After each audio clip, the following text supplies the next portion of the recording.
Welcome. How many people believe that consciousness creates reality? That's good. How many people believe consciousness creates reality when a highway patrolman pulls you over for a ticket? My name is Ron Petters. I graduated from UCLA Medical School up the road here in the last century. Thank you. And I'm still a bit angered by the process because they forgot to teach me healing. They taught me the medical model, which is basically, if you get sick, you go to the doctor, it's his job to give you a pill to make it go away. I became a sophisticated pharmaceutical detail man. And I tried it because for a few years in family medicine, and I realized that I was seeing patients with complex medical problems, and I was giving them mostly a symptomatic medicine for chronic illness, and it wasn't going away, and they were taking more and more pills, and I was seeing them more and more often, and it just didn't work for me or my patients. So I went back to UCLA to study the epidemiology of chronic disease in the School of Public Health, and that didn't work either. So my education in healing has been in the past, since I graduated from medical school, by focusing on enhancing, supporting the incredible healing machine that is your human body. Human body is a biological symphony of unbelievable, unfathomable complexity, and no one understands it. Doctors don't understand the etiology of most illnesses. I realized that the best I could do was to try to restore the players in the orchestra as best I could. So I do the same thing for every illness, which is to evaluate and promote health in every system of the body and let the body balance itself out. So results were much better, but still some patients didn't do well. So the next phase for me was studying with two master teachers who helped me understand the governing influence of the conscious and the unconscious mind. Your mind, at the head of the helm of the starship called your body, is your mind, and the thoughts and feelings that exist in your mind. The problem is 80% of the mind is unconscious. So your life is all about making that unconscious part conscious, and that's called self-realization, self-knowledge, which I believe is the essence of the spiritual experience. So here we go.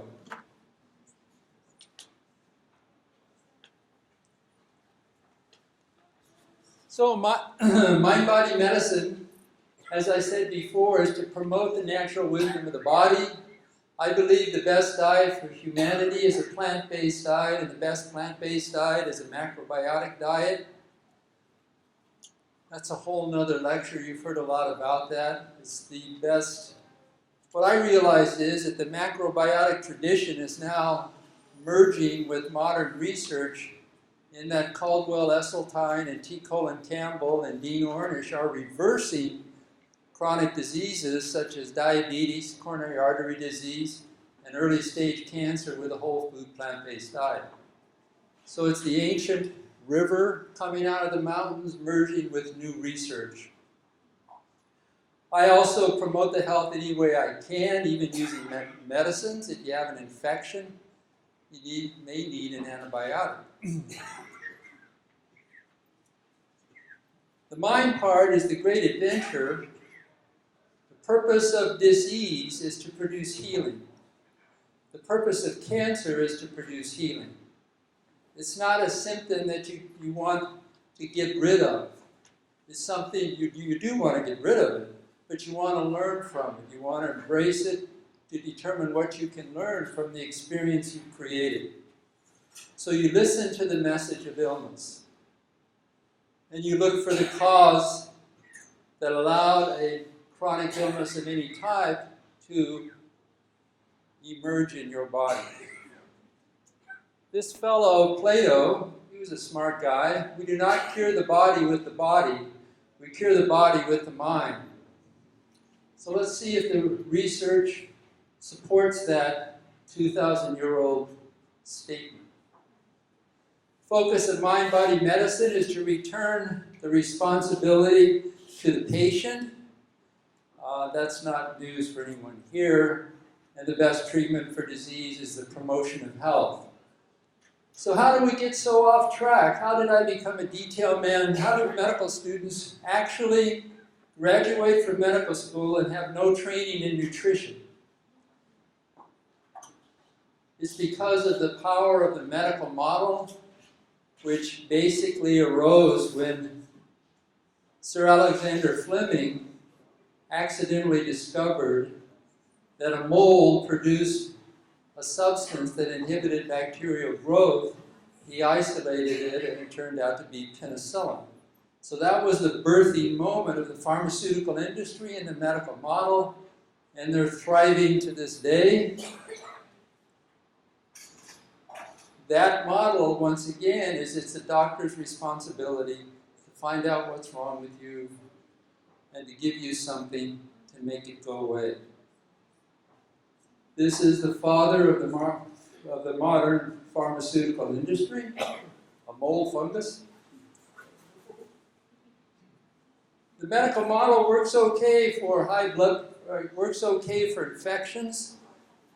It's also good for trauma. I realize that modern medicine is good for the afflictions of Paleolithic mankind, infections and trauma. So they're about 20,000 years behind the time. For modern illnesses, so-called diseases of civilization, hypertension, diabetes, arthritis, digestive disorders, depression, coronary artery disease, these are illnesses that arise because of what we do to ourselves day in and day out, based on our lifestyle and our mind style.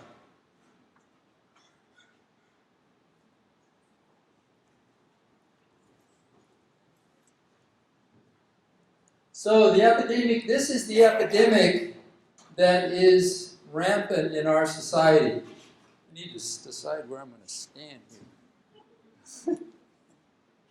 Chronic disease. We hear about a viral disease as if it's some major issue. 60% of Americans have chronic illness, and that's the epidemic we don't hear about.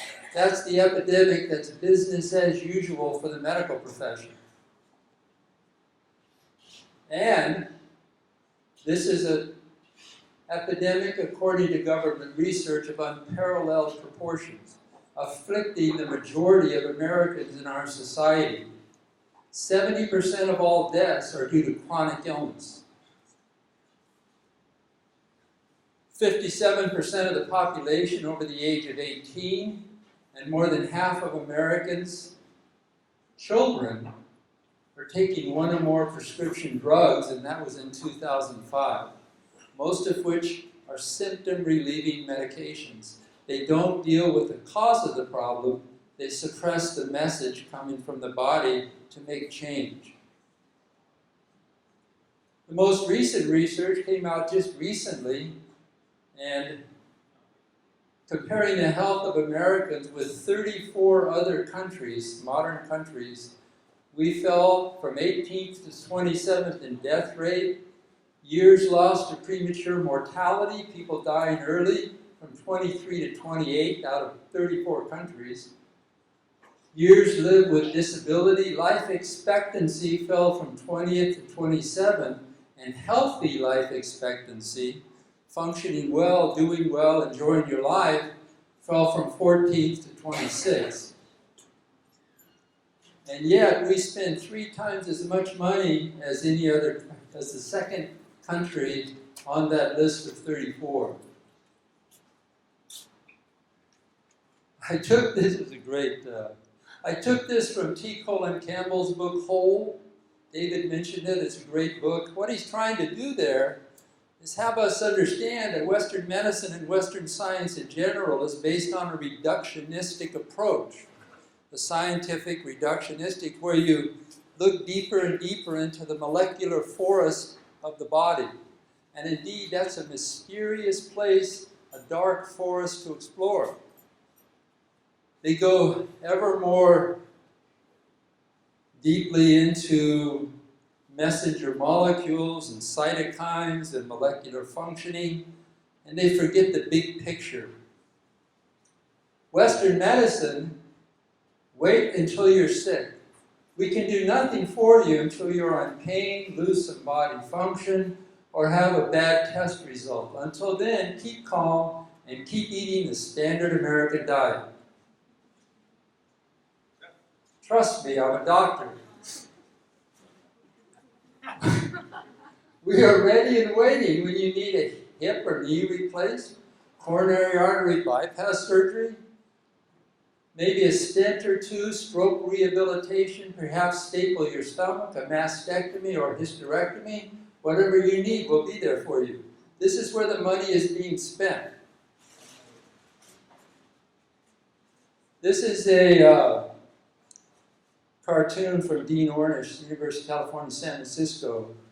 Doctors are making a lot of money cleaning up the floor with ever-increasing high-tech technologies. They're paid well, but nobody's turning off the faucet. Are we getting our money's worth? No, we're not getting our money's worth. As I said before, these are the older statistics in 2008.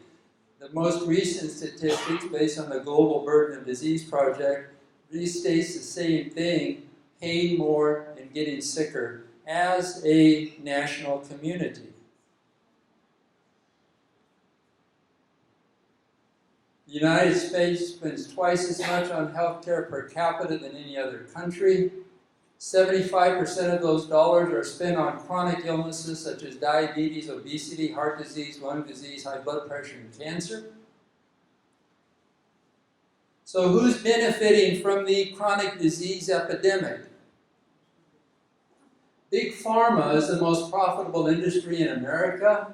In 2002, it made a 14% return on assets, while the Fortune 500 average median return was 2.3%. And they used that money to perpetuate a myth in our society that drugs heal.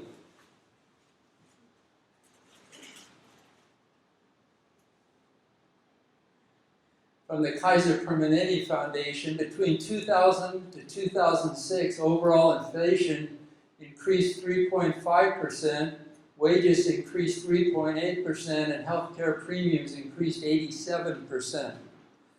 Half of the bankruptcy filings in the USA are due to medical expenses. The pharmaceutical industry spends $25 billion in their marketing campaign to convince us all that all we have to do is go to the doctor and get a new medication. If you had that kind of a marketing budget, imagine what you could convince people of.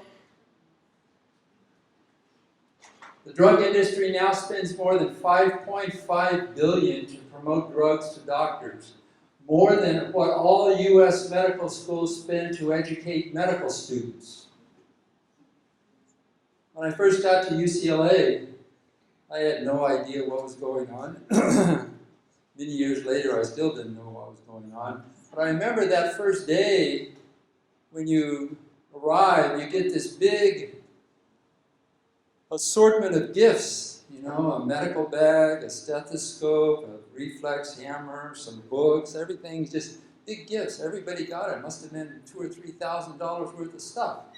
You know, Big Pharma was like setting the stage so that I would be a good practitioner of the medical model and become a drug rep for them.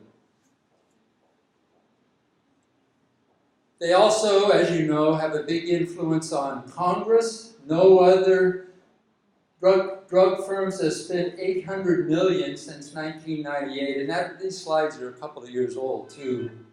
Buying influence, including $675 million on direct lobbying of Congress. No other interest group has spent more money to sway public policy. I believe that our senators and congressmen should wear jumpsuits like NASCAR drivers and have a big decal, you know, Pfizer, big Pfizer. The decal should be the size of the money they're getting. So let's look at these medical tools, these drugs that we're told will cure our ailments.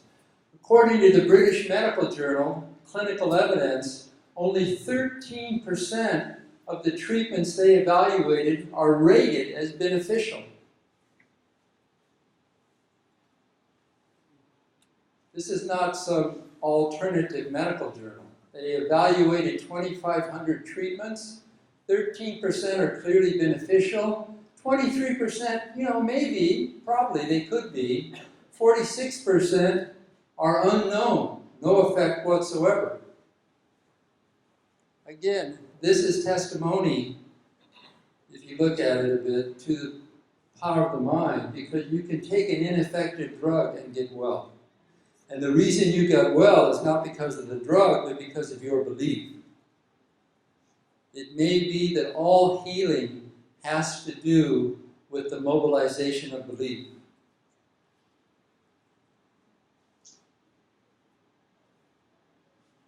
There's a website where doctors and anyone, I think, can go, and they'll tell you how to treat illness. You know, if you have high blood pressure, diabetes, you look it up there, what drugs do I get? I realized when I was practicing traditional medicine, it was like a cookbook. Hypertension, which drug should I use in what setting? What are the medications available? It's called the Clinical Practice Guidelines. 87% of the authors writing the clinical practice guidelines for all doctors to use to maintain the high-quality medical practice. That's the purpose, high-quality medical practice. Standard of care, they call it. 87% had some form of financial interaction with the pharmaceutical industry. 81% of the authors in some way had financial ties to big pharma. 50% of the operating budget for the FDA, guess where it comes from? Yeah, big pharma. They actually pay the FDA 50% of their budget. So you think they're going to keep a... Never mind. So what is the solution to this modern American epidemic that affects us all, that is at the source, in my mind, of the healthcare crisis? According to the government, in the power of prevention, although chronic diseases are among the most common and costly of all health problems, they are the most preventable. Access to high-quality and affordable prevention measures is essential if we are to save lives and reduce medical care costs. Not only is lifestyle, diet, nutrition, mind style, stress reduction, exercise prevent these diseases, it also reverses them. So when they say it's preventable, they're also treatable. Chronic disease requires a practice of medicine quite different from that used for acute diseases, obviously. I used to see patients 15, 20 minutes, check their drugs, check their blood pressure, give them a new drug, and then split. Now I see patients for an hour because it takes time to educate people. They need to understand that you weren't designed for the 21st century. Your taste buds weren't designed for modern lifestyle. Your taste buds love sweetened sugar.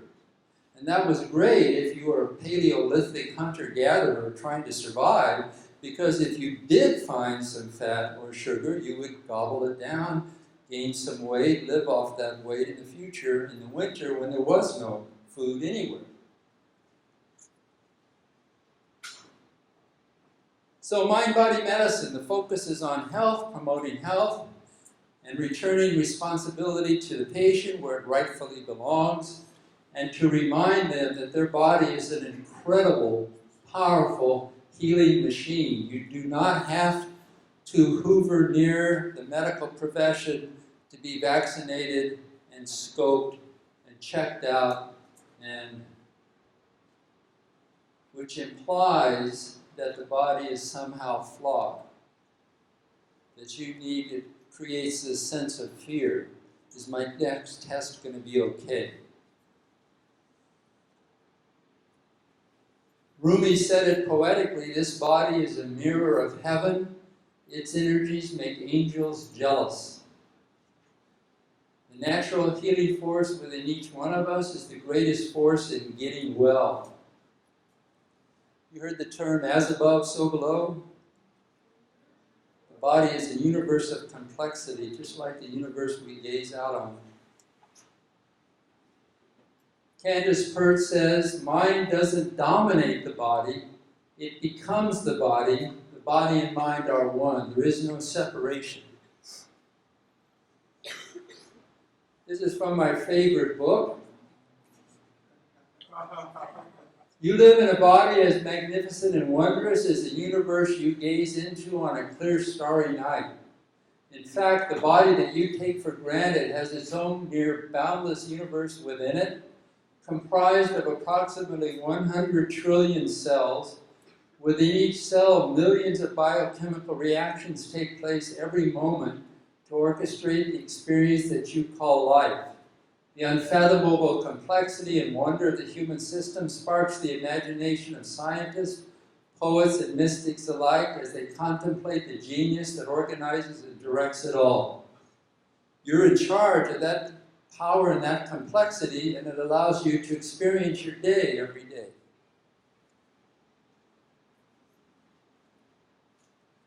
As above, these are planets in the universe.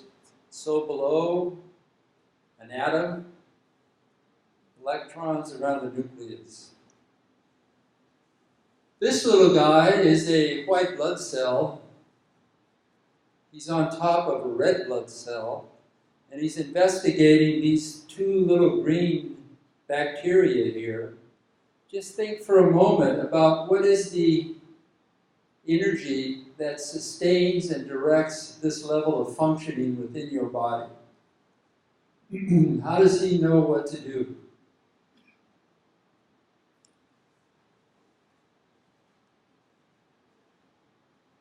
So who controls the wisdom of the body? Well, you do. You do based upon your mind style and your lifestyle, the foods you choose to eat, how much exercise or movement you give your body.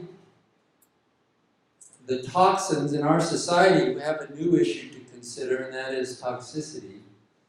Even baby polar bears and seal pups born in the Arctic Circle have mercury in their body and chemicals in their body. So there's no escaping the toxicity.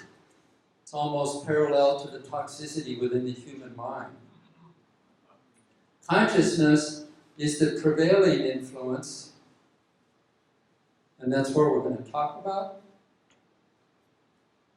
So, consciousness. Consciousness is the computer programming language that creates third-dimensional reality. All religions say we live in a sea of energy, a sea of consciousness that is organized by a creative intelligence. Evolutionary biologists have determined, based on scientific study, that the end point of evolution is not the culmination, that the originating force that created from the very beginning was there in the beginning, that some people call God, some people prefer to call it an organizing intelligence. It's the intelligence that sustains a microbe at 4,000 foot depth in the ocean next to an undersea volcano where life organizes itself to grow. It's the same intelligence that organizes the movement of the stars and the planets in the heavens. That organizing intelligence orchestrates all life, and it's as powerful in you as it is in anyone else, and you are a facet of that divine organizing intelligence, and it doesn't matter what you call it, what name you call it. I was raised Southern Baptist. That's that's another story. So for me, I like the idea of this organizing life force intelligence rather than some anthropomorphic deity sitting on a cloud somewhere with a beard.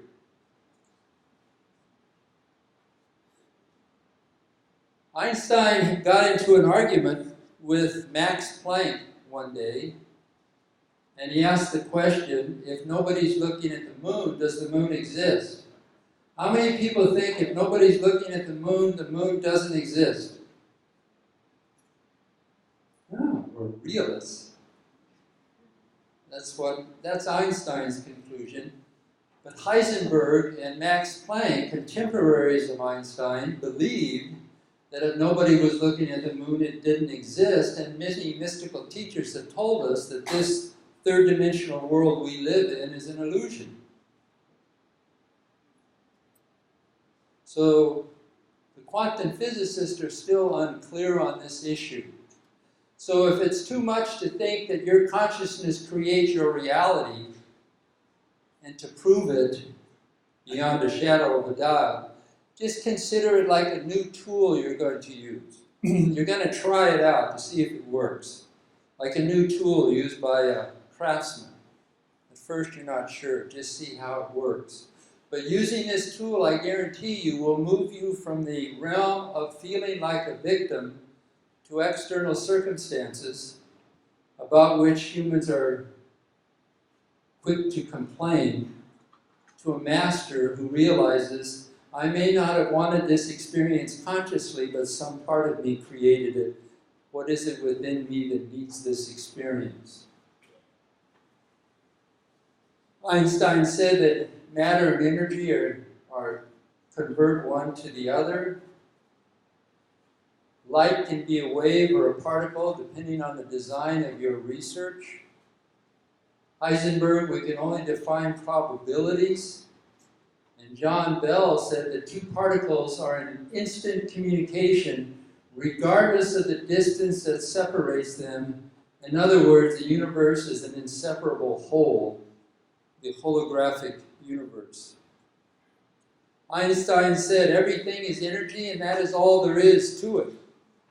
Match the frequency of the reality you want and you cannot help but get that reality. It can be no other way. This is not philosophy, this is physics. Max Planck said, all matter originates and exists only by virtue of a force which brings the particle of an atom to vibration and holds this minute solar system of the atom together. We must assume behind this force the existence of a conscious and intelligent mind. This mind is the matrix of all matter. Just like it says in Scripture that if God takes care of a sparrow in the field, He will take care of us. That same organizing intelligence will orchestrate everything in your life unless you think you can do it better. And we all begin thinking we can do it better because we misidentify with who we are and we think we are this reactive mind based on childhood conditioning. And we don't realize that who we really are is who the consciousness, the presence that's listening to that internal talk. I put this in here because it's so outrageous. This was research done in 1993.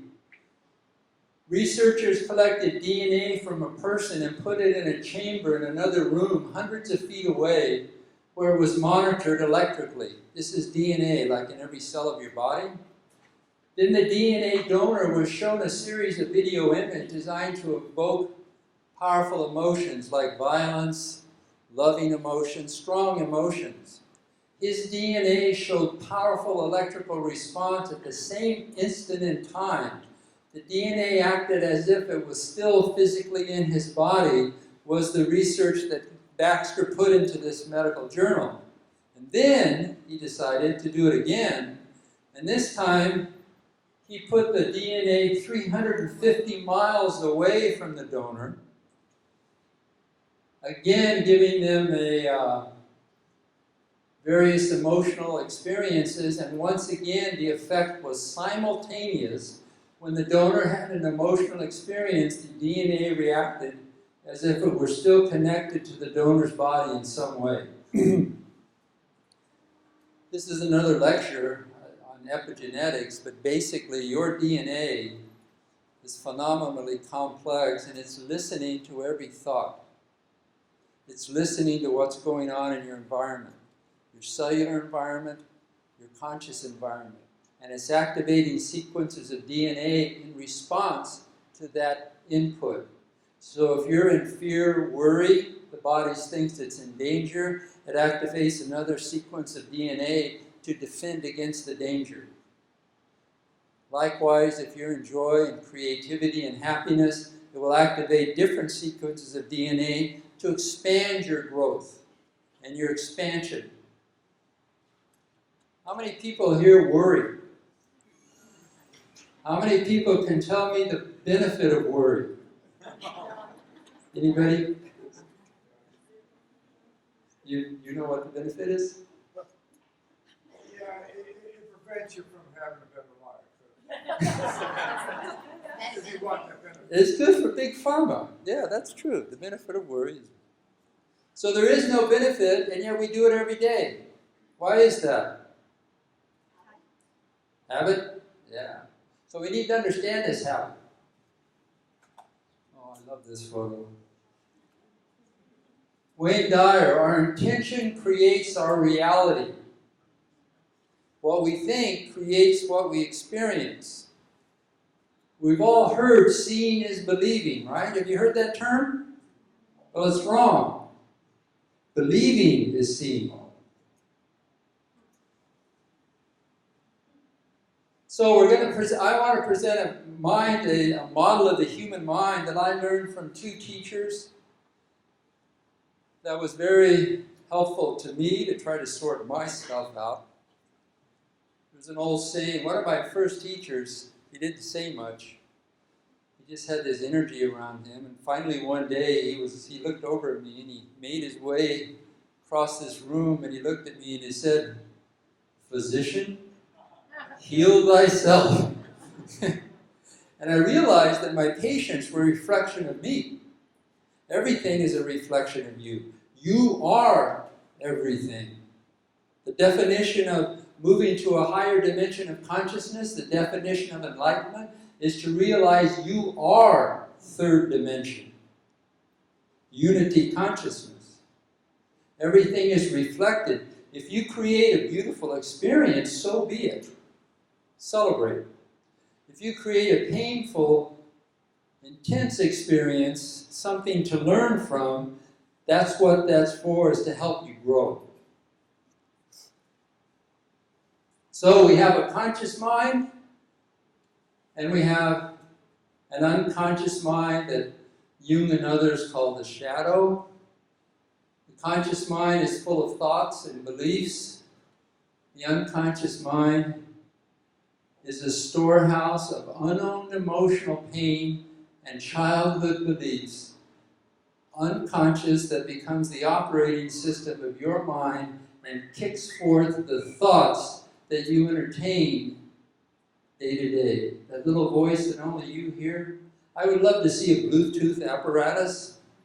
You put on the Bluetooth thing and it projects your thoughts for 40 feet in every direction. Can you imagine what that would be like? Yeah, no, probably wouldn't be such a good idea. So, unconscious mind, 80%. Conscious mind, this is a better schematic, comes from Freud. Conscious mind and the unconscious part of the iceberg. So the way it works, a child who has a difficult, challenging emotional experience, the intensity of the emotion is too much for the child to integrate and to discharge. So all children suppress emotions simply to survive.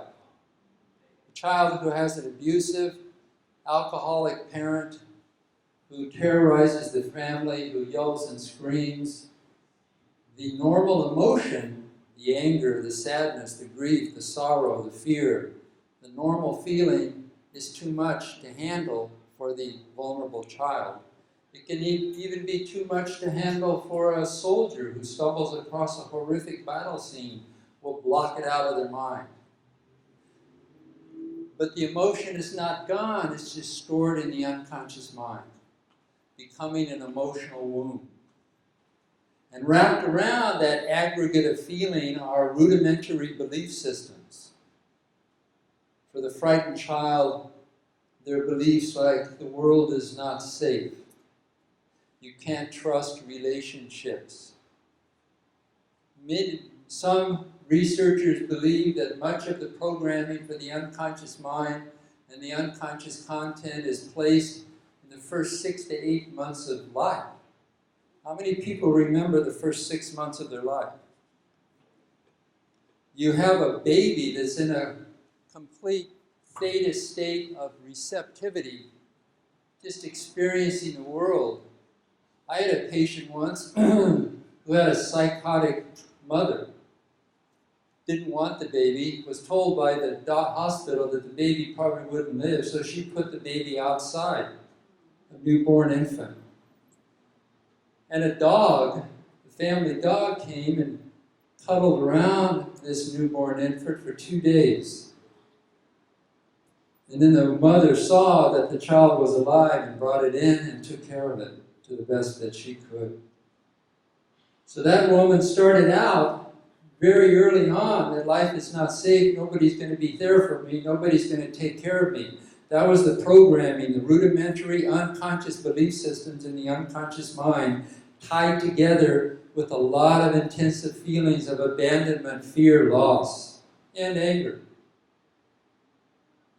Some people are born with a cord wrapped around their neck. They can't breathe the moment they're born. It's like a fear likened unto the fear of death. Some people are adopted,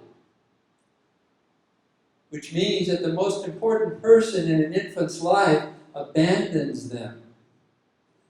An infant at birth is a feeling being who knows mother and knows father already from the intrauterine experience.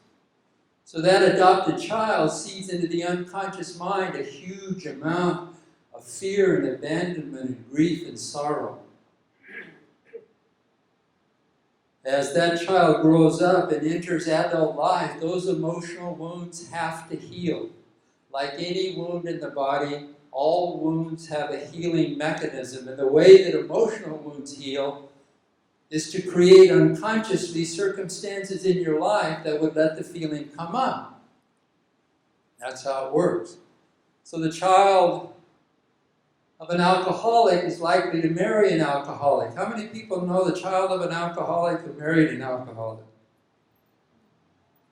You would think they would know better, right? But the unconscious mind selects your mate because this is the person that will help me heal the wounds of childhood. Your conscious mind selects your mate because he's beautiful, she's beautiful, I love him, I love her. But the unconscious mind, being 80%, makes the final choice.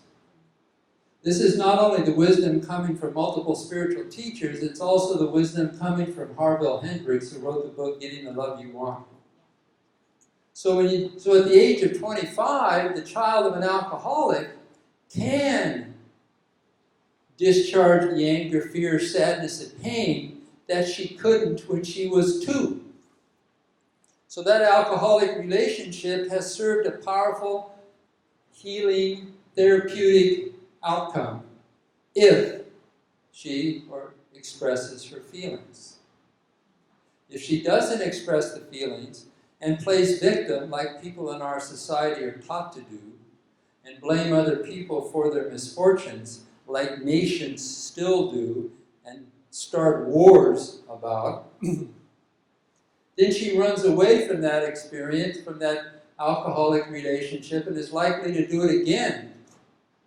And sometimes again and again. And eventually comes the hopeless, helpless, I can't take this anymore, which simply means I refuse to feel and discharge and take responsibility for the emotions that are coming up within me. And it's actually a discharging experience. David Viscott wrote a book called The Natural Therapeutic Experience. I think he called it The Healing Power of Emotions, in which he said that the natural thing is to express your feelings. There doesn't have to be any intellectual understanding like this. If you naturally express your feelings, then you're discharging the emotional wounds around the experiences you have created in your life. Nobody makes you angry, you make you angry. Nobody makes you sad, you make you sad. If a guy walks in here with a gun, a black belt in karate would perceive it and maybe stay calm and collected and know what to do. I'd be terrified. Perception creates these emotional reactions. This is a really good article. I found this just recently. It's based on the work of Dr. Kalshed, who said that the survival system of the child becomes the prison of the adult. It's quite an excellent article. The reason people will hold on to their pain much longer is because on a deep level of consciousness they believe that if I let go of this pain, I might die. Because for the child, it was survival. For the child to make sense of intense pain in childhood is very difficult. They can't. They're too little. The emotion is stored. Later on in life, when they can let it go, what is revealed is healed. If the emotions are discharged, that's the healing process. What is revealed is healed. But we hold on to our pain. Humans will let go of their joy long before they'll let go of their pain. Those are the words of Gurdjieff.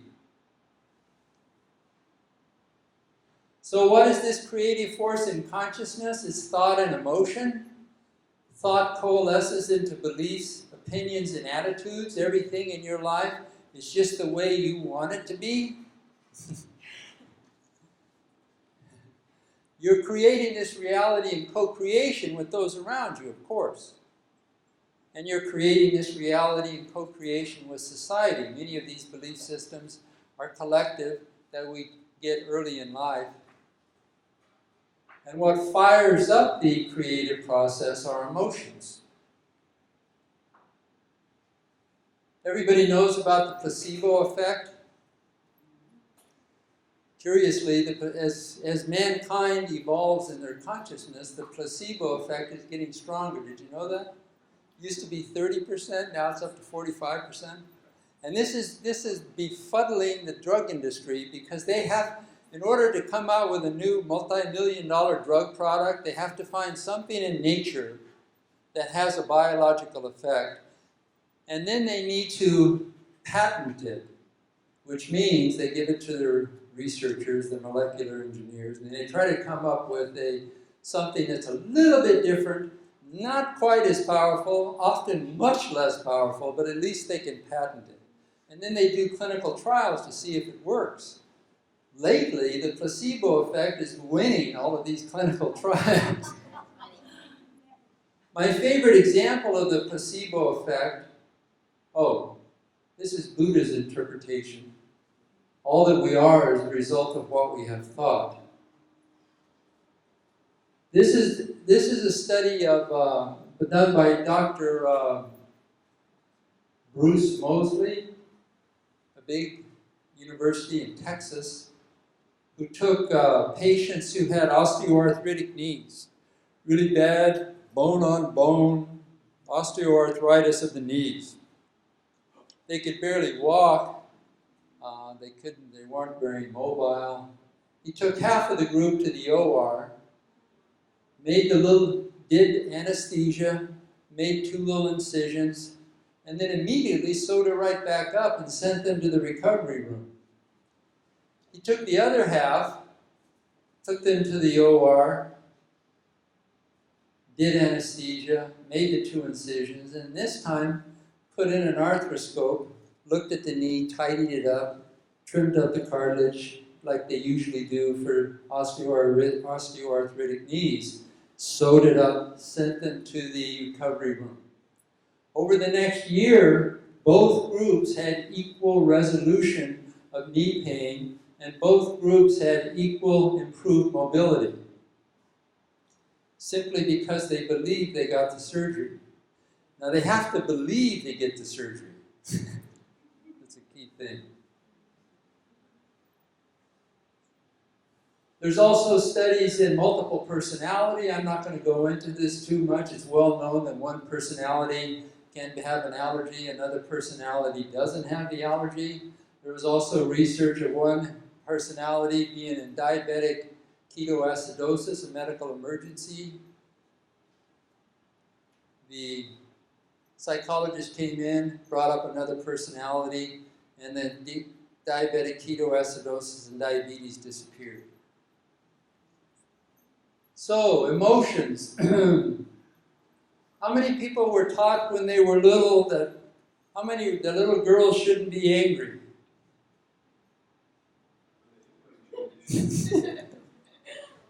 How many were taught that little boys shouldn't cry? Yeah. Those are top-level dysfunctional beliefs. You want to delete them. Nobody wants to suppress love and joy, right? Anger, fear, sadness, emotional pain is a natural part of life. If you lose something, whether it's your basketball or your mother, you're experiencing loss. Tears are a way of healing that. It's a natural process.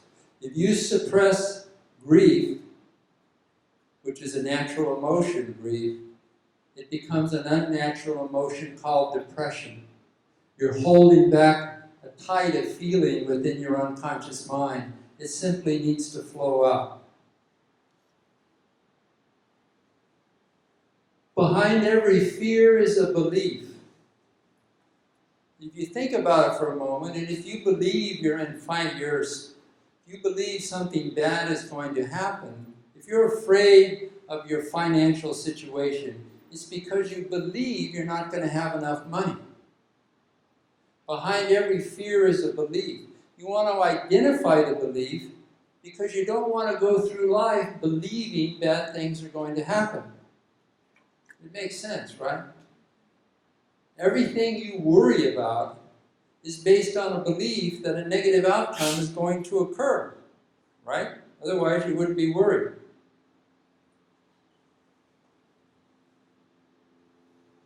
Many of these beliefs have been taught early in life. Your reality is always the product of what you believe it can or will be. The purpose of living life is to create joy, the original design of the whole process, but we humans are really good at creating pain and suffering, and the purpose of pain and suffering is to bring up the emotional baggage that we've been lugging around since childhood. Behind every fear that terrifies you is simply a wounded child. You bring that fear into the light of consciousness, and you've done deep level healing, it will no longer create for you this worry. It's like Roosevelt said, the only thing to fear is fear itself. How many people have heard that? It's tremendous wisdom. So, emotional wound healing, I spoke a little bit about it. Nobody is a victim. We're all taught to be victims. We're all taught to complain about what we don't like in our life and to blame somebody else for it. Humans are like buying a new car, getting the keys, get inside, and start complaining about this car. What a piece of crap car this is. How did this happen? We don't create unfortunate circumstances consciously. Make sure this is clear. Nobody creates it consciously. Some do, those are masochists, but the huge majority don't create pain and suffering consciously, but we all create it unconsciously. And at the root of every financial problem, work problem, relationship problem, and physical disease is an emotion that need an aggregate of beliefs that simply need to be made conscious in response to the challenge you've created. So that every dis-ease, whether it's physical, social, financial, whatever, is an opportunity for healing. That's the paradigm of mastery living in this world versus what we're taught socially of playing victim. And when you think about victim consciousness, it isn't a very appealing approach anyway, because basically you're waiting for the next calamity to befall you. The power is outside, it's not inside you, it's outside. So you're waiting for the next problem to fall. I wrote in my book, if you don't express your emotions, your body will. So the mind-body connection, these are the regulatory systems, the central nervous system, the hormonal system, and the immune system with its messenger molecules. The human stress system is called fight or flight. And there's acute stress, which is adrenaline, and chronic stress, which is cortisol.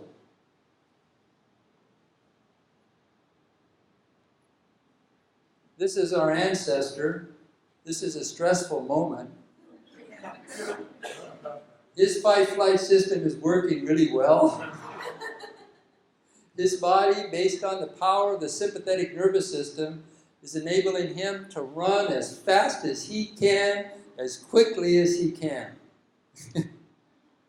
You have the same sympathetic nervous system as he does. It hasn't changed in 50,000 years. But his dangers are different from yours. There's not much to run from. If you pick up a club and punch somebody, you'll probably get thrown in jail. So he just sits there and stews in his own hormones, so to speak. How many people know why... I know you know. How many people know why zebras don't get ulcers? It's because they dance on the savannah. No, the reason they don't get ulcers is because if they're out grazing, there are a group of them and eyeballs are looking in every direction, and if a predator lion makes a charge, their fight-flight nervous system activates fully, powerfully at the moment, and they take off. Their body dumps sugar into the bloodstream for fuel. The breathing becomes shallow and rapid. The heart beats fast. The blood is redistributed from the periphery, the arms and legs, to the core. The blood clotting system gets thicker in case they get wounded. They don't bleed to death. And the same thing is happening in the lion. 85-90% of the time, the zebras escape. And later that night, once again, they're grazing. And they're not whispering amongst themselves about how fast are lions running these days. Hey, Sybil, did you see that lion? I swear there's more lions in this community. Zebras don't worry. You and I, we worry. We're experts at worry. We're experts in imagining danger. For the zebra stays in the now. We have to go through years of Zen Buddhist training to stay in the now. Because we're worried about what may go wrong in the future, and we're pissed off at what did go wrong in the past. At the same time, with either option, the fight-flight system is activated. Fight-flight. Fight is anger, flight is fear. So your body believes what goes on in your mind. It believes that you're in danger when you worry about the problem with your high school kid or the financial problems. Your body believes you're in danger and activates you to run or fight. This is the sympathetic nervous system, solely designed to escape danger. This is the parasympathetic nervous system, which puts it all back together. Once the zebra is safe, the heart slows down, the digestive tract relaxes. You know, when a zebra is frightened, they get up and they run so fast that it happens so quickly that they'll evacuate their bowels. Hence the term scared shitless. So the parasympathetic nervous system puts it all back together. Well, if you're activating this system because you worry a lot, then this system is quiet. It's an up or down. It's a balance in the body, always. This is the system that governs long-term projects in your body, including hormone production, good digestion, and immune function. That's the parasympathetic nervous system. The guy who did a lot of this research, I used to have a picture, Sapolsky. He's a Stanford professor who lived with baboons for quite some time. It got to a point where you couldn't tell who was Sapolsky and who was a baboon. But he would take blood samples from these baboons, Somehow, I don't know how he did it, but he'd take a blood sample from an alpha male that just got challenged by some young, up-and-coming, younger male baboon. And he saw how all the hormones went down, the digestive function. It became quite a seminal book for understanding your mind-body as well as those of animals. Basically, what he said is, you don't paint the garage if there's a tornado coming down the street. If you're in a state of fight-flight, even a little bit, like worry, frustration, anger, this system is down-regulated. Long-term projects are minimized because your body wants to survive above all else. So it will not contribute energy to immune function, digestion, and hormone production if it thinks it's not going to survive the day. How many people know what their cortisol level is? It should be part of it. I measure it on every patient because we live in the age of stress. Adrenaline is the hormone of acute stress, like stage fright. Cortisol is a hormone of chronic stress. The analogy is like the hunter tracking the prey. Cortisol keeps the body activated as he's tracking, ready to go. Muscles are ready, blood sugars are a little elevated. And then for the final attack is when the adrenaline comes in.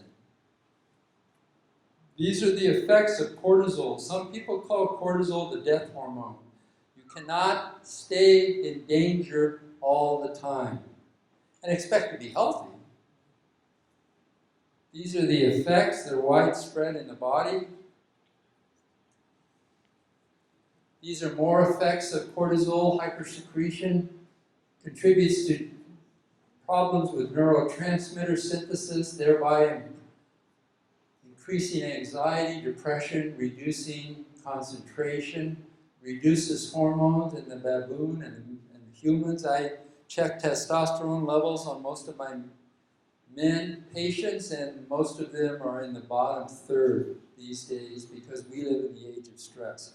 We're coming to the point where we are realizing as a collective humanity that these problems are coming from within ourselves, and the solution is my own spiritual growth, and to realize that who I really am is who's listening to those thoughts. You know Eckhart Tolle? Eckhart Tolle was suicidally depressed for 10 years as a professor of literature. And one night in his despair, he thought to himself, I can't take myself any longer. And then it occurred to him, in an epiphany, there must be two of me.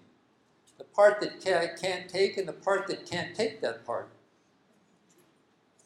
And that realization, according to him, caused him to wake up in a state of bliss, a state of pure joy, what he called presence. He said he heard the birds outside of his bedroom window and saw the sunlight coming through his bedroom window for the first time in his life.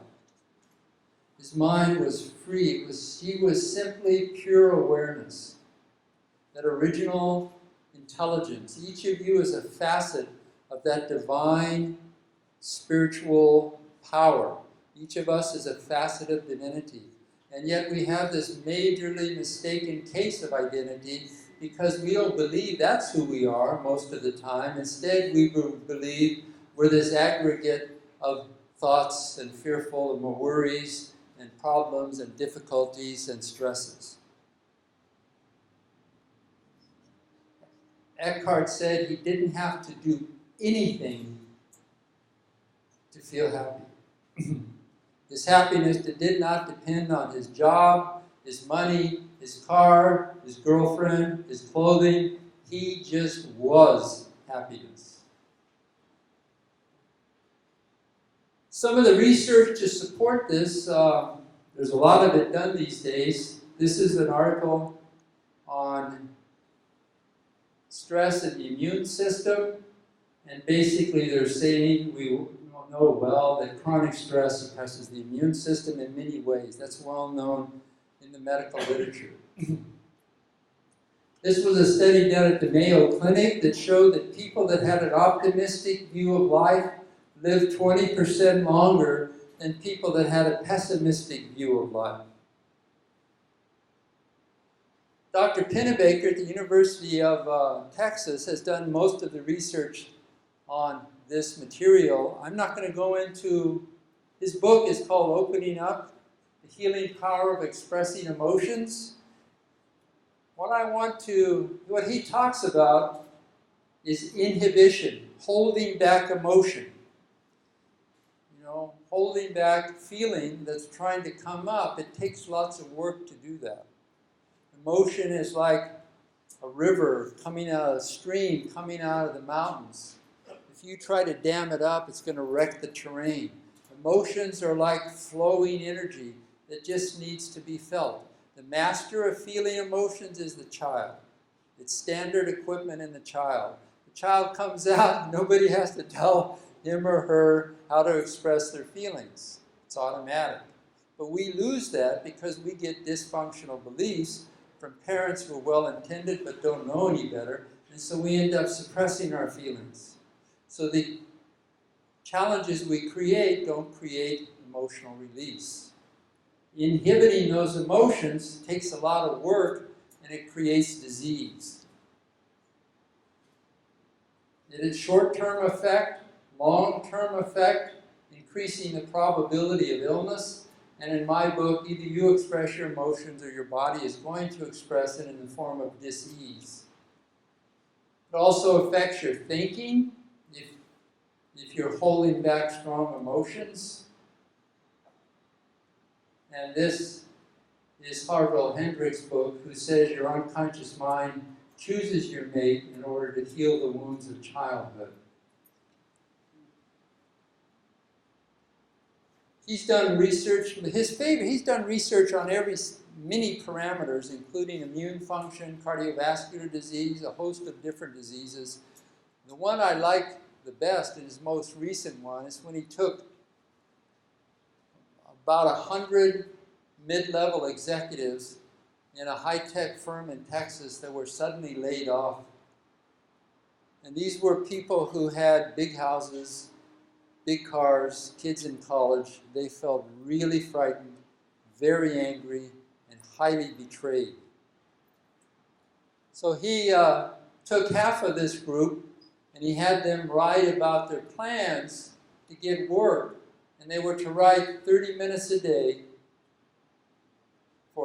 daily for 2 weeks. Actually, a very short time.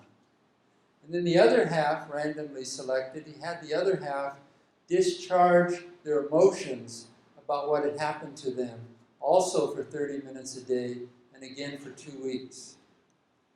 And the group that discharged their feelings found work twice as fast as the group that simply made plans on how to get new work. So every challenging event you've created in your life is there for your healing. You embrace what you've created, don't reject it. It's a teacher.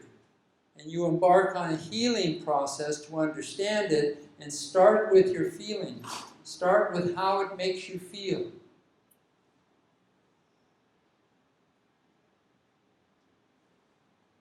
This is people who have experienced traumatic events have higher rates than the general population of a wide range of serious and life-threatening illnesses, including cardiovascular disease, diabetes, gastrointestinal disorders, and cancer. This is the missing part. Well, there are many missing parts in modern medicine, but this is perhaps the biggest missing part, next to optimal nutrition. We live in a world where we think illness just pops out of the darkness and attacks innocent people. This is a study published in the American Journal of Preventive Medicine about the relationship of childhood abuse to causes of death later on in life as adults. And childhood events were all patients who experienced 4 or more types of adverse childhood events had higher rates of ischemic heart disease, cancer, stroke, bronchitis, emphysema, diabetes, skeletal fractures than non-traumatized. It doesn't mean that if you have a childhood trauma, you're going to get sick. If you express your feelings in a naturally therapeutic manner, you're back to normal. See?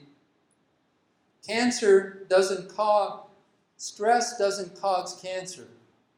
If stress caused cancer, we'd all have cancer. What causes cancer is how people handle the stress. And they come over time to the belief that they don't know how to handle it, and they develop these feelings of hopelessness and helplessness, despair. And it may be that cancer is a way out of the pain. Post-traumatic stress disorder, higher rates of chronic illness, including chronic fatigue syndrome, multiple chemical sensitivity. Every patient I see in my clinic, I take a history looking at every organ system, because that's important. I always focus on the body in the beginning. People don't like to hear this right off the bat.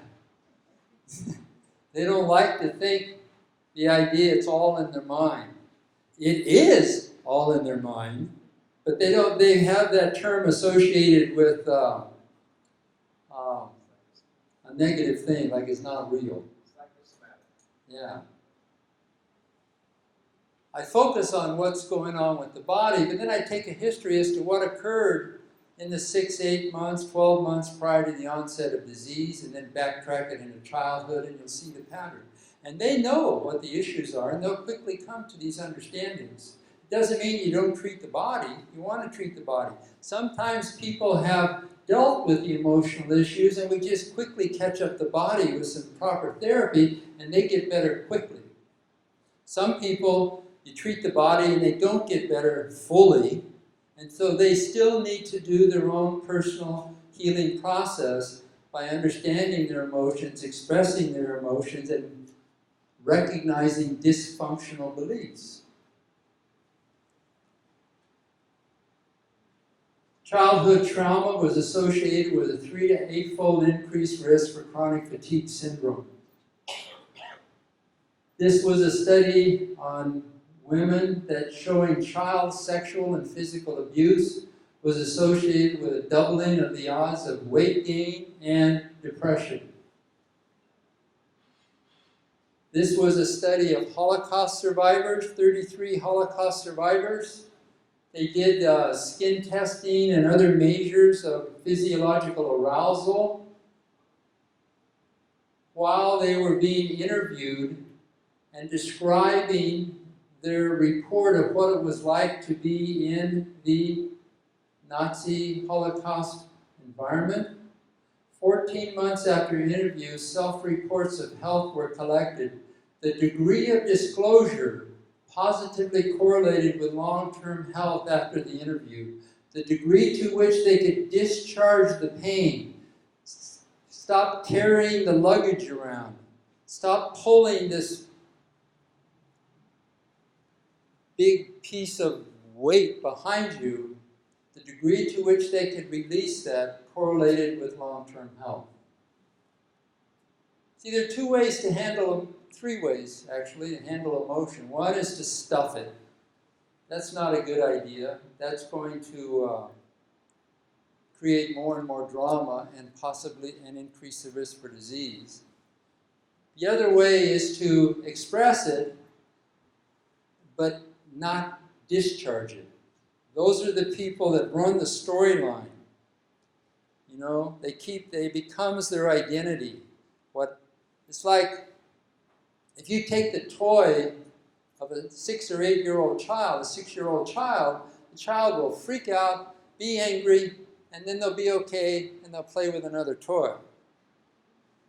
If you take the toy of a 46-year-old, he could be angry for 10 years straight because he keeps running the storyline. That guy, you know what they did to me back then? They took my retirement fund. They don't discharge it, they keep thinking about it. That's not the way to handle emotions either. The natural therapeutic process is to watch the child. They discharge it, and then you back following your excitement. Following it is what brings you joy. This is about kids in day school that get strep throats or upper respiratory infections called colds. They cultured the sinuses and they found that the organisms, group A strep, were in 30% of the kids. 75% had mycoplasma, 42% had pneumococcus, and they were just the kids running around. They weren't sick. When they got sick and got the cold, there was upper respiratory infection, was when something disrupted the family environment. Some stress occurred to the child. Emotion is the chief source of all becoming conscious. There can be no transforming of darkness into light and of apathy into movement without emotion. As I said before, nobody wants to suppress love and joy, but they think we can stuff the anger, tears, sadness, and pain. They're all emotions, they need to flow. Until you make the unconscious conscious, it will direct your life, and you will call it fate.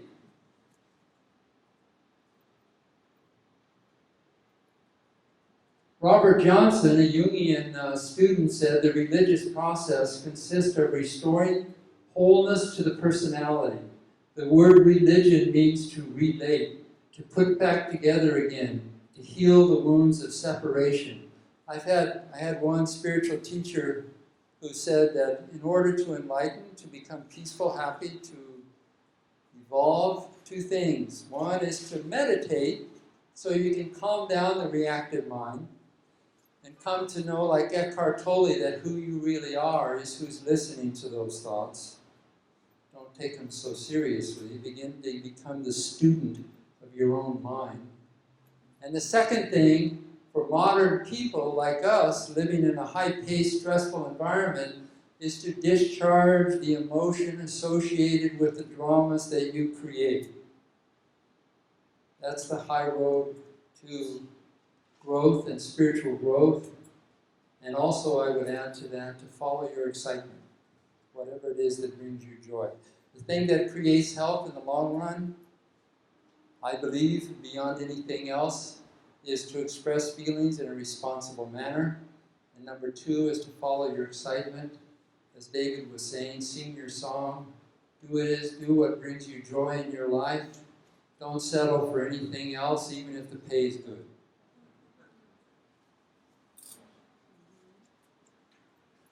How's our time here? Wow. You want to hear about cancer patients, or should we call it here? We'll go on.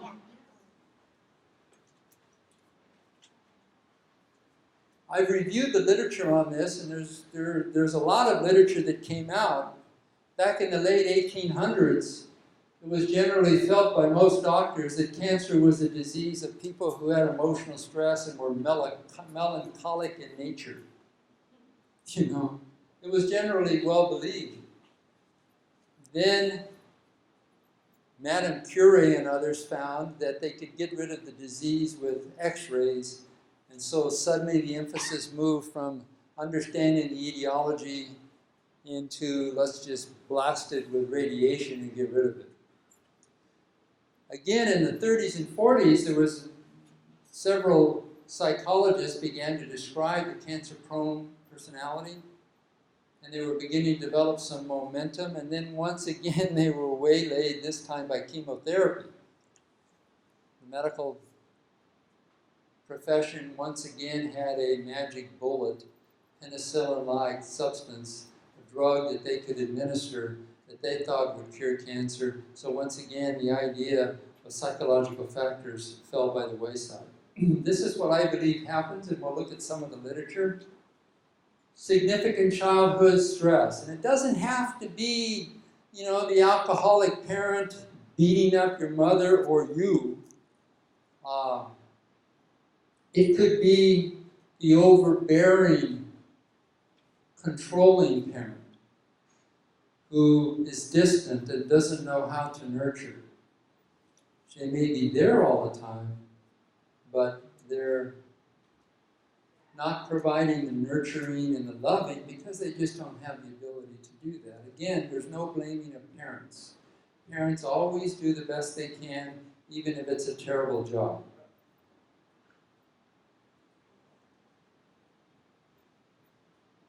Repression of emotion from childhood on. If they don't express the feeling, then eventually they keep projecting these dramas in their life and they develop a sense of hopelessness and helplessness. I can't take this anymore. It's too much. One of the sources I was reading recently from a spiritual source, not a scientific, well, a spiritual is probably science, is science becoming. Spirituality is probably science becoming. We're just a little ahead of the... Anyway, this particular source says, in the unconscious mind, there builds up a despair. And when it reaches a certain almost quantifiable level, then cancer becomes the way out of the pain. I can't take this anymore. This isn't the cause for every cancer patient. It's the etiology in most adult cancer. People will say, well, what about the child, a 3-year-old with bone cancer? Just a minute.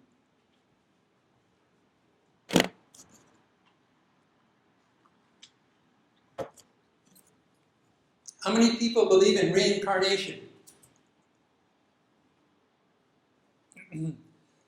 Some of the questions that we have about the human experience, we really don't have the understanding to fully understand all these things. When I see a child with cancer, it's the whole family. The child is contributing to the healing of the family.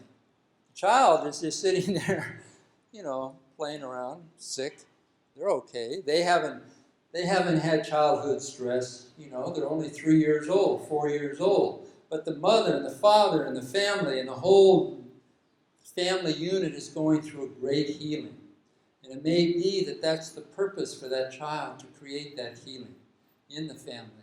That's conjecture, that's speculation, but most of the time with adults it has to do with the pattern that I'm describing here, eventually a giving up attitude in which cancer becomes a way out of the pain. Once again, it's not a conscious thing, it's an unconscious thing. And when people think they can't handle the stress, it just means they don't have yet the right tool for handling the stress. There are plenty of ways to handle stress. You just haven't found that tool yet. And because people hold into their pain, because they're inhibited, they don't want to show it, they keep it to themselves, and they don't discover the way to release their pain. Anything you create in your life, you can handle.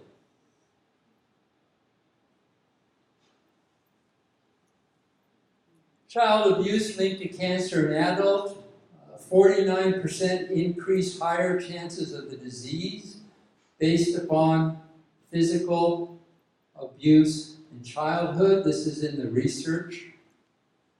Lawrence LaShawn interviewed 250 hospitalized cancer patients. Most of them required a grim childhood, which they either felt lonely or isolated. For them, relationships had not become a source of nurturing and a place in which they could find refuge. Relationships were difficult and dangerous, and they carried within them these painful emotions and beliefs that life is challenging, no one's going to be there for you. That became the prison of the adult. That same prison was the survival system for the child. We don't let go of the prison because on a deep level we think we'll die. It takes tremendous courage to be truthful. It takes tremendous courage to discharge deeply held emotions.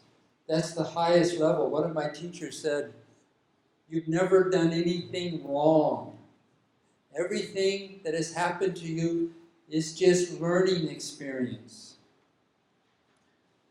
Everything that has occurred to you is good enough to be God," was the term they talked about.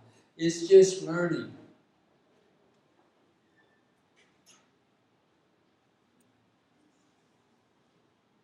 The same Dr. LaShawn found this in 60% of cancer patients early in life. These patients learned to perceive relationships as dangerous, to be invested in only at the risk of pain and rejection. To protect themselves, they kept relationships with others on a superficial basis. They held back emotions and felt isolated and different from others, although they appeared to be functioning well. The non-expression of emotion is the hallmark of the cancer personality, the adult cancer personality. How many people find it easy to be angry? Good. How many people find it easy to cry? Good. This is 150 patients with malignant melanoma, University of California, who said what they shared was a manner of handling life stress. The melanoma patients coped by keeping their feelings under wraps. They never expressed anger, and rarely did they acknowledge fear and sadness. They maintained a facade of pleasantness, even under the most painful or aggravating circumstances. They strived excessively to please people they cared about, to please authority figures, even to please strangers. They have the nice person syndrome. Everything is fine. How are you feeling? Fine. Your shoes could be on fire. I'm fine. Other researchers have noticed the same thing. The patients that are kind of become a pain in the ass, you know, the patient who gets angry, who challenges the doctor, who's hard to deal with, they do better. They're called an activated patient. Bernie Siegel researched activated patients. They do well. They don't just simply do what the good oncologist says to do. They want us to see that it makes sense. These are the activated patients. They do much. Passive patients dealing with cancer is risky. What oncologists do is they pull out the big guns to kill the cancer, usually chemo and radiation or some combination of the two, but they fail to look at what caused it in the first place. They fail to evaluate the terrain of the body that allowed that renegade cancer cell to escape 7 levels of protection and become a growing tumor. If you fail to find what allowed it to grow in the first place, and now they've gone through chemo and radiation, it's likely to come back again because the terrain of the body is even weaker after chemo and radiation. I tell cancer patients don't expect to be the same person before and after successful therapy. The The purpose of cancer is to produce healing, like any disease. Expect to look at things differently. Learn about your immune system. Eat a macrobiotic diet. Do what's necessary. And look at the stresses in life and see how they're not mountains of frustration, but simply you didn't have the tools to deal with it, and now you have the tools to discharge the feeling related to these events. I had a patient once whose daughter became a heroin addict. And that's very painful for a woman, no doubt. She couldn't let it go. She couldn't let a 40-year-old daughter journey her own journey. It just ate at her. It became a stress conflict she couldn't let go of.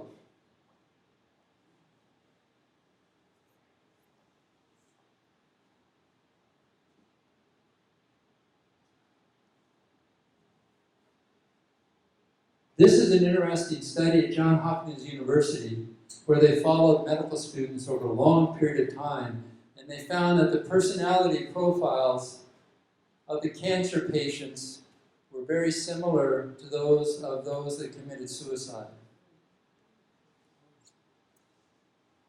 It's socially acceptable to get cancer. It's not socially acceptable to blow your brains out with a 45. Cancer is a symbol of, as most illness is, of something gone wrong in the patient's life. Warning to take another road.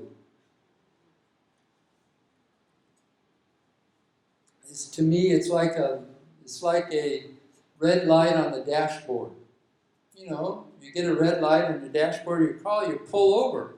You figure out what's going on and you correct it.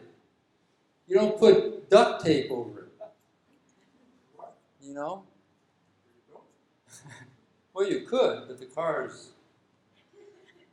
This is a very interesting study about control. How many people feel like they have control in their life? How many people feel like they don't have control? This was rats. They were placed in boxes with an electrode attached to their tails that gave them an intermittent shock. Pretty intense research. Group 1 was given a wheel to turn that aborted the shock. They could do something about it. They quickly learned, they get the shock, they turn the wheel, they're okay. Group 2 had no wheel, they just got the shock. And Group 3 got no shock at all. Then the animals were injected with cancer cells. Group 1 rejected the cancer 63%, just like Group 3 that didn't get the shock. But the helpless group, only 28% rejected the cancer. See, it's easy to understand when if you adopt the belief system, I'm going to try this as a tool, that I'm creating my reality in co-creation with those around me. Then you do have control. And indeed you do about all the events in your life, but the control is not coming from your conscious mind. It's probably quite often, especially with difficult situations, coming from the unconscious mind, and that is an invitation to make the unconscious mind conscious, and that is the essence of self-realization and self-knowledge. And that's what living life is about, empowered. The Master says, what is it within me that needs this experience? The victim says, oh, they did it to me again. This is a study on people who went into unexpected remission in cancer, and what did they do? They changed their diet. They developed a deeper sense of spirituality. They felt love, joy, and happiness. They released repressed emotions. They began using intuition, which I think is your connection to your higher mind, your higher self, the peace of God that you are, and started taking control of their health decisions. They probably spent a lot more time living life than they did fighting the disease. If you're fighting the disease, then you're saying, what I've created, I reject. If you create something, learn from it, embrace it, Don't reject what you've created. These are states of mind that suppress the immune system. You can see many common experiences here. Depression. This is a great photo. Did you see this photo? It's actually, when we look in the mirror, if we could see who we really are, aside from our beliefs about who we really are, that's at the root of any health program is self-esteem, self-love. To love who you are, even the painful parts. There's nothing about you that needs to be stuffed in the darkness of your unconscious mind, forever staying there because it's too awful. It's nothing other than a wounded little boy or a wounded little girl hiding in the darkness crying. It's not a monster. It's not something too awful for human recognition. Nathaniel Brandon, self-esteem is the key to success or failure in everything that we do. So I'm going to stop now and take some questions. Does anybody have any questions they'd like to offer?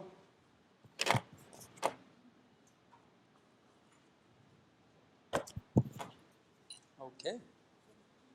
So thank you for coming. I hope you have. I want to thank Jean and Patrick for this great conference and the opportunity for us to come together. It's people like us who are developing global mind, which is healing the wounds of mankind. If you want to help the earth heal, do your own spiritual work. It only took a few Buddhas and Jesuses. Now it's a collective thing. The global mind is increasing with love and compassion. And in doing so, the darkness has to recede. It's a matter of physics. Thank you.